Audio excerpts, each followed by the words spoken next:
Unacademy Rajasthan 360 में आपका स्वागत है। Crack RPSC with India's largest learning platform Unacademy से आप किस प्रकार से जुड़ सकते हो। तो सिंपली आपको मोबाइल के प्ले स्टोर में जाके अनअकैडमी लर्निंग ऐप इंस्टॉल करना है, उसके बाद आप अनअकैडमी से जुड़ जाते हो। मैं हूं विकास जेवलिया। एजुकेशन क्वालिफिकेशन मेरी है बीएससी बीएड एंड एमए। मैंने ये एग्ज़ाम क्वालिफाई किए हैं और मेरा टीचिंग एक्सपीरियंस है 5 ईयर का। अनअकैडमी से जुड़ने के बाद आपको अनअकैडमी क्या क्या फीचर्स अवेलेबल करवाती है, तो daily live classes, live test and quizzes चलते हैं, स्ट्रक्चर्ड कोर्स मिलते हैं आपको विभिन्न एग्जाम पैटर्न के और अनलिमिटेड एक्सेस मिलते हैं। इसके बाद बात करते हैं अनअकैडमी आपको इंडिया के टॉप एजुकेटर्स के साथ जुड़ने का पढ़ने का मौका देती है। बात करते हैं आरपीएससी सब्सक्रिप्शन की। 1 ईयर एंड 2 ईयर का सबसे बेस्ट होता है। 1 ईयर का 7,000 का है, 2 ईयर का 8,400 का है। यदि आप मेरा रेफरल कोड विकास01 यूज करते हो तो आपको 1 ईयर का सब्सक्रिप्शन 10% डिस्काउंट के साथ 6,300 मिलने वाला है और 2 ईयर का सब्सक्रिप्शन 10% डिस्काउंट के साथ 7,560 रुपये में मिलने वाला है। आज का जो अपना टॉपिक है वो है रीट ओल्ड एग्जाम के अंदर आए हुए क्वेश्चन, रीट 2011, 2012, 2015, 2018 सभी जो रीट एग्जाम हुए हैं, लेवल फर्स्ट हो चाहे लेवल सेकंड हो, उनके अंदर जो क्वेश्चन आपके एग्जाम में पूछे गए हैं वो अपनी यूनिट जो फर्स्ट है चाइल्ड डेवलपमेंट एंड पेडागोजी, उससे संबंधित सभी क्वेश्चन यूनिट फर्स्ट के ओल्ड रीट एग्जाम में आए हुए क्वेश्चंस की अपन डिस्कस करेंगे। और इन क्वेश्चंस का यूनिट फर्स्ट की जो सीडीपी है, बाल विकास का टॉपिक है, उसको एक साथ देखने का मेरा ये पर्पज है कि आपको जो आपका पैटर्न है, जो पैटर्न पेपर जिस संस्था द्वारा बनाया जाता है आरबीएससी, उसका आपको पेपर का पैटर्न समझ में आ जाए कि किस प्रकार से इस टॉपिक से क्वेश्चन आपके एग्जाम में पुटअप होने वाले हैं। तो हम बात करते हैं क्वेश्चन नंबर फर्स्ट। 20वीं शताब्दी को बाल्य की शताब्दी कहा है, किसने कहा है? तो मैंने बताया था आपको डेफिनेशन हम एक साथ बहुत अच्छे से पढ़ने वाले। पूरा जो बाल विकास है उसकी डेफिनेशन 100, 150, 200 जितने भी डेफिनेशन होंगे ट्रिकली अपने एक वीडियो के अंदर देखने वाले हैं। तो बताइए इसका ऑप्शन क्या होगा? Murray, Adler, Crow and Crow, J B Watson. जल्दी बताएंगे सभी चैट बॉक्स के अंदर ए बी सी डी। तो इसका आंसर होगा सी। आप सभी का सही है, C answer, Crow and crow.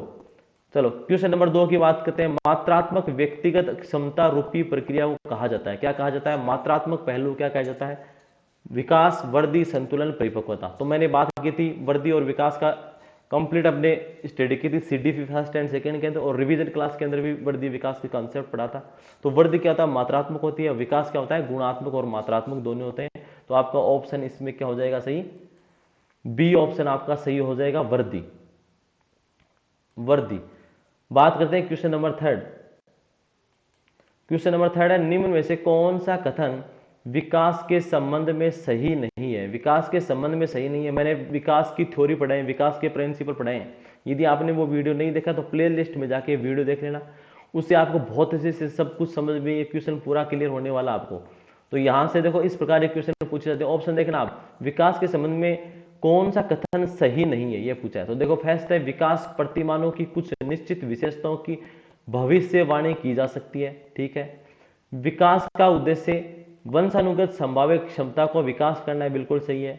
विकास के विभिन्न क्षेत्रों में संभाव्य खतरे नहीं होते हैं, विकास की विभिन्न अवस्थाओं में खतरे नहीं होते हैं, और प्रारंभिक विकास बुनियाद विकास के लिए अत्यंत महत्वपूर्ण, बिल्कुल सही बात है। तो देखो विकास के विभिन्न क्षेत्रों में संभाव्य खतरे होते हैं। देखो शेष अवस्था, बाल्यावस्था, किशोरावस्था के अंदर विभिन्न खतरे हो सकते हैं, जैसे मादक पदार्थों का सेवन करना, चोरी और अपचार संबंधी कई खतरे होते हैं जो एक अपनी अपनी किशोर अवस्था के अंदर अलग अलग ये खतरों की अपनी विशेषता रखते हैं। तो अपने ये ऑप्शन आपका क्या हो जाएगा? सी ऑप्शन इस क्वेश्चन का आपका बिल्कुल सही आंसर हो जाएगा। नेक्स्ट बात करते हैं क्वेश्चन नंबर 4। मनुष्य जीवन का आरंभ मूलतः घटित होता है 2 कोष, केवल 1 कोष, कई कोष, कोई कोष नहीं। इसमें से बताइए आपको। मैंने बताया था आपको शारीरिक विकास या फिजिकल डेवलपमेंट का जो चैप्टर पढ़ा था हमने, उसके अंदर मैंने पूरा कंप्लीट एनालिसिस किया था इसका कि देखो शुक्राणु और अंडाणु का सेलन होता है तो एक सेल स्ट्रक्चर बनती है, उसका नाम होता है जाइगोट। क्या होता है? जाइगोट। इस जाइगोट के बाद में क्या होता है? जीवन, भ्रूण का निर्माण होता है। तो जीवन, मनुष्य जीवन का आरंभ किससे होता है? ये जाइगोट क्या होती है? एक सेल स्ट्रक्चर होती है, 1 सेल, ठीक है। तो 1 सेल होती है। तो देखो ऑप्शन कौन सा अपना? बी ऑप्शन के अंदर क्या है? केवल एक कोषा। केवल एक कोष आ सकता है, संयुक्त कोशिका आ सकती है, एक कोशिका या जाइगोट बी ऑप्शन में हो सकता है। तो ये रेट 2015 में शायद आया हुआ क्वेश्चन, 2015 का क्वेश्चन है ये। तो आपका ऑप्शन इसमें से कौन सा हो जाएगा? बी ऑप्शन आपका सही हो जाएगा। चलो नेक्स्ट क्वेश्चन है 5। निम्न में से कौन सी विशेषता परिपक्वता को अधिगम से अलग करती है? परिपक्वता और अधिगम को अलग अलग करती है, यानी परिपक्वता और अधिगम में मैंने अंतर बताया था, बहुत अच्छे से पूरा कंप्लीट बताया था मैंने कंसेप्ट के अंदर। जो रिवीजन क्लास फेस्ट है या CDP 2 के अंदर मैंने पूरा अच्छे से क्लियर किया था आपको परिपक्वता और अधिगम में क्या अंतर है। परिपक्वता क्या होता है? वृद्धि का एक उच्चतम शिखर, ग्रोथ का एक हायर स्टेज क्या है? परिपक्वता मेजोरिटी है। और लर्निंग के बारे में बताया मैंने, एक्सपीरियंस और प्रैक्टिस के द्वारा लर्निंग आती है। लर्निंग या व्यवहार में परिवर्तन होता है, अपेक्षा करते हैं स्थायी परिवर्तन, वो किससे होता है? चेतन मन से होता है। दोनों में अंतर बताया था। अब देखो क्वेश्चन क्या है, निम्न में से कौन सी विशेषता परिपक्वता को अधिगम से अलग करती है? तो देखो परिपक्वता की कौन सी विशेषता जो अधिगम को अलग करती है? यह एक स्वाभाविक क्रिया है, यह अभ्यास पर निर्भर करती है। परिपक्वता का और अभ्यास से कोई रिलेशन नहीं है।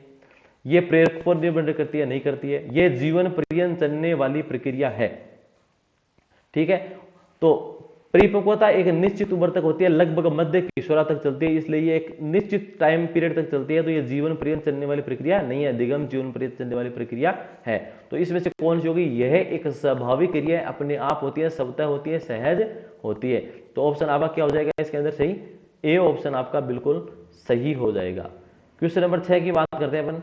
क्वेश्चन नंबर 6, शुरू में एक बच्चा अपनी पूरी हथेली का उपयोग करके वस्तु को पकड़ता है, पूरी हथेली का प्रयोग करता है और किसी वस्तु को पकड़ता है। धीरे धीरे वृद्धि और विकास के रूप में बच्चा अंगुलियों और अंगूठे का उपयोग वस्तु को उठाने के लिए करता है। ये किस प्रकार की प्रगति है बच्चे की? किस प्रकार की थ्योरी है? किस प्रकार का प्रिंसिपल है डेवलपमेंट का? तो दो प्रकार के प्रिंसिपल बताए थे मैंने।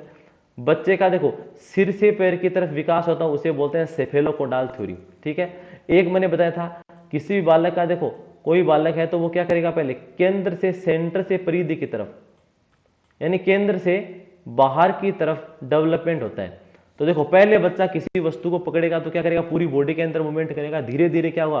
केवल भुजाओं मूवमेंट होगा, उसके बाद पूरे हाथ का मूवमेंट होगा और धीरे धीरे फिर वो अंगुलियों से वस्तुओं को पकड़ना स्टार्ट करेगा। तो इस प्रकार की डेवलपमेंट को क्या बोलेंगे? प्रोक्सीमोडिस्टाल डेवलपमेंट। तो बताइए इसके अंदर ऑप्शन कौन सा हो गया आपका? सी, बी ऑप्शन आपका सही हो जाएगा। यहां पर बी ऑप्शन आपका सही हो जाएगा। चलो नेक्स्ट क्वेश्चन आपका 7। बच्चे के विकास को अक्सर शारीरिक, संज्ञानात्मक और भावात्मक और सामाजिक जैसे 3 व्यापक क्षेत्रों में विभाजित किया गया है। विकास प्रक्रिया इन क्षेत्रों में कहां तक संबंधित है?